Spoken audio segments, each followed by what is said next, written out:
G'day guys, today we're out here on the water with Koppa. We just wanted to sit down and do a bit of a video. You know, we're into cod season now, we're about nearly a month in. And we just wanted to put a video together about all the stuff we use. You know, we get a lot of questions about what rods, line, you know, lures, what we use, when, why and how we use it. So we thought we'd sit down today and just sort of go through all the gear we use, the lures we use, when we use them and how we use them. So I think we'll start with rods and reels. Cop, if you want to jump in and show us what you use. You know, we use some different stuff. Koppa likes to fish a bit heavy to me normally, so we're a bit different, but we'll give you a look at what we use and all the lures and that, and hopefully you get something out of it. Alright, so this time of year we're using more reaction based stuff, so big spinnerbaits. This one's a big one from Glenn and Sue up at Bassman, and we've just rigged that up with a duckfin shad on the back. The way Jacko has been rigging them for a while, they've been working a real treat lately, so fishing that anywhere like from during the day. You can fish it through timber, around rocks nice and deep, or you can just fish it up nice and close to the edge as well once it gets a bit later. And throwing that on the Daiwa Tatula 100 gram, find that's a real nice rod for trolling that size lure. That's a 1 ounce rigged up. You're probably looking more like 3.5 ounces, that sort of weight, so that handles that really well. On that, a 200 HD Tatula reel, spooled up with 50 pound Daiwa J-braid Grand and J-thread leader on that one. That covers spinnerbaits and all that sort of size lures pretty well. Yep, so I do exactly the same thing. You know, start of the season, want that reaction bite, so it's pretty much a 1 ounce Bassman, as Koppa said, with a duckfin shad on the back. Accounted for plenty of fish, especially this time of year, you know, through the warmer months. It's a real great bait to use, so I use the exact same thing, the Daiwa Tatula 100 gram rod. I've got the older model Tatula reel there, still the HD in the 200 size, 50 pound J-braid Grand and a 60 pound J-thread leader. So. And stepping it up a bit later, there's not much wind around today, so I'm thinking about throwing a bit of surface, trying to catch a cod on surface. So with that, big surface lure, as you can see, it's a big kingfisher, quite a heavy bait, especially to throw it for a long period of time. So on that, step the rod up. This is a 250, this is the big rod, it's the one I use mainly through the winter. On that, I have a Ryoga. That's probably the smoothest bait cast reel I've ever used, and some serious power inside that. So same again with the line, 50 pound J-braid Grand on that, and I've actually just upped the leader size a bit, so I've got a 60 pound J-thread leader on that. Just find that does handle, if you do get a bit of backlash sometimes, it will handle that a bit better. So what pound J-thread do you normally run on your spinnerbaits and that? 50 on the spinnerbaits and the smaller stuff, yep. And then 60 on the bigger gear. And is your 50 pound J-braid, is that standard across all your reels? Yeah, all the cod stuff. I don't really need to see to go any lighter. Yep. It casts really well and it ties a good knot. Haven't had it foul on me yet, so I'll just keep plugging away with that. Yep. Some of the other bigger swim baits, which you still can use this time of year. A lot of people have still been getting fish on swim baits, especially as a late arvo, early morning. They do push up pretty shallow. Using some real big swim baits like your 6 ounce sort of size lures, stepping it up, big depths 250s, gigantrals, all those bigger size baits. And that 250 Tatula 250 grammer just handles those with ease. You can cast them all day and not really feel it, which is pretty important when you are putting in long hours on the cod. Yep. So you go a bit bigger than me, Koppa. I normally stick to sort of that taps me out. You got a depths, what is it, bulldozer? Yep. And what are these ones? Duo Realis Onimasus. Got a few nice fish on those, so they're at 188, couple of ounces there. That's about as big as I go. When I'm stepping up to those, also your stuff like your gantrels, your jackal gantrel, love these things. They're just the size down from the gigantral. I like to use the 200 gram Tatula rod, so just a bit smaller than that behemoth of a rod, that 250 grammer, but the 200 grams, it's the middle of the 3 Swimbait rods, and it punches them out real well. You can do it on the 100 grams, but I like to use my 100 gram rod more for my spinnerbaits, my chatterbaits and that type of thing. So it's definitely a good all round. I've thrown the gigantuals on the 220 gram as well, and they do handle them pretty well. Yep. It's a nice size in between if you're going to do a long session and you only want one rod and you want to throw sort of everything on it. It's like the one that'll cover all bases. But if you're looking at more specific stuff, definitely, as we covered in those other ones, those rods will really get you out of trouble on that one. Yep, 100%. Another rod that I use a bit, I thought I'd bring this one up. Bit of a tangle here, too much gear. It's just the Daiwa Soul Swimbait rod. So this is there's 2 models. They're both 7.6s. One's a extra heavy and one's a heavy. This is the extra heavy. I use that. You can use it for basically anything. You know, I've thrown gantrels, all that bigger Swimbait type stuff, right down to your 3/4 of an ounce spinnerbaits with duckfin shads on the back. At the moment, I've just got a Bassman mumbler on. Chatterbaits also fish really well this year. They've actually been my go-to to start December off this year, but I like to throw that on them. And I've matched that up with the Tatula, the 150 size, so a bit smaller than that HD reel, but these things they really punch above their weight. You know, I've caught a few big cod on these and they handle it really well. A real good smooth drag that you can really turn the handle up on that, and on the hit they're not going to take any line off you, and that's what you want. You know, when you get that hit from the Murray Cod, you want to crank that drag right up and really sink those hooks in, and then you can back off. So having that real strong drag is pretty important when you're chasing these big fish. Just with the spinnerbaits as well, this is what we have been using a lot lately and just been having some great success on these.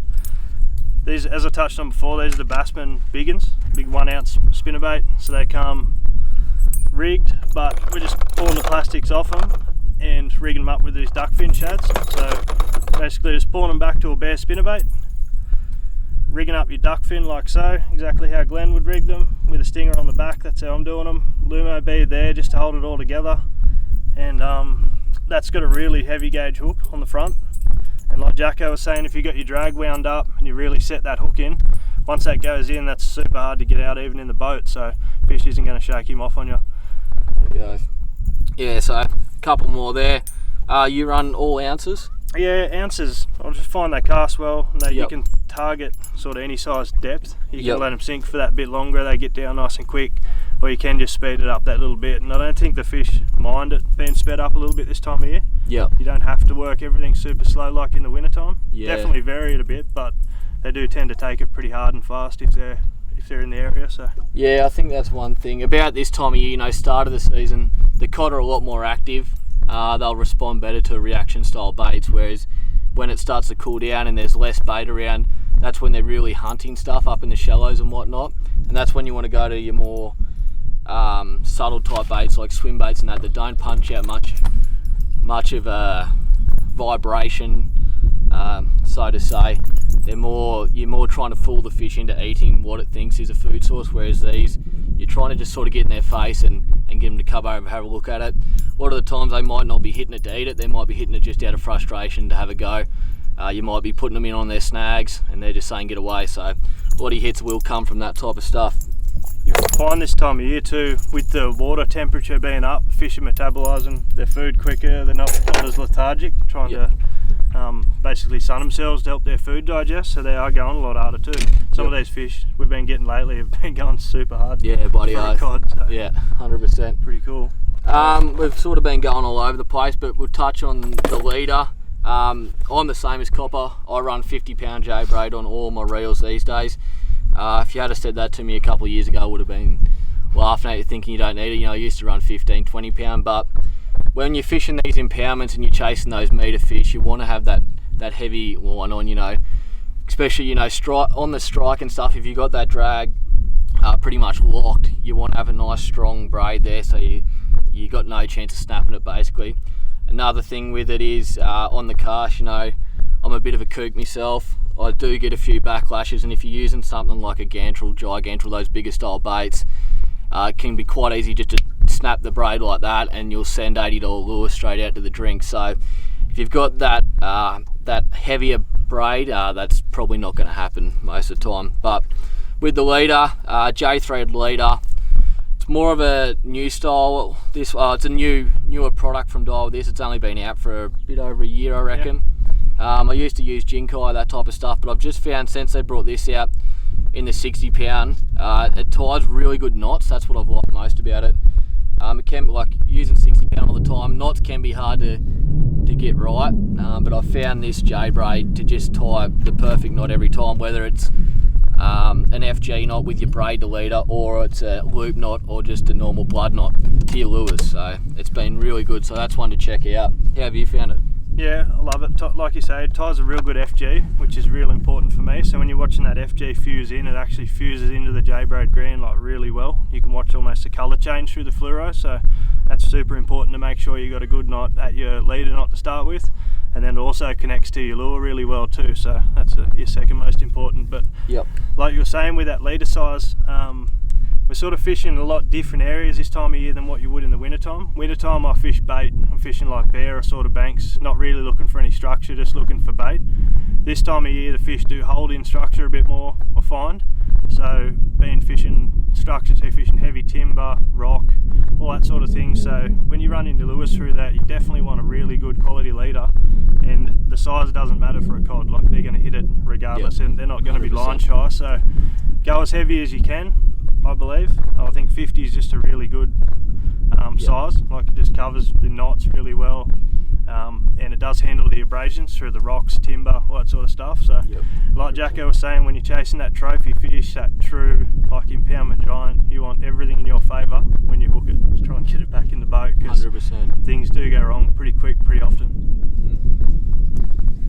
Righto, might just run through a few other lures that we've got in the box. You know, I try to cull as much as possible. The room at home is just absolutely chock-a-block full of lures, but come down on the boat each time and try to just keep it to the favourites or what's working at the time. So I've got a bit of a mix of stuff. I know you've got 2 boxes Koppa, I've only got 1, but we'll just show you what we've got in here, our thoughts behind it. I'll start, basically the duckfin shad is, I'm just using duckfin shad so much these days. On the back of the spinnerbaits, running 150 size, 150 mil size duckfin shads, but they also make the 200 mil duckfin shad. That's one way of rigging it, straight on a jig head and just slow roll that back. I've found that to be more effective in winter when you're trying to be more subtle and the fish are really on the hunt up in the shallows. Or this time of year, I rig up my own chatterbait. So that's just a big jumbo size chatterblade on the front there. A 1/2 ounce jig head, TT jig head. The beauty of these TT jig heads is they've got that eyelet on the bottom. What I do there is basically crimp on some 80 pound leader material onto a 2.0 4 times strong treble down the bottom. A lot of the time what you'll find, you'll just be slow rolling. I do the same without the chatterblade as well in winter, but you'll be slow rolling these like that, like saying the cod will actually just come straight behind and engulf the whole thing. And most of the time when you catch a cod sort of over that 80 centimetre mark, you won't see any of that 200 mil duckfin shad when you get him in the boat. He'll be right down there.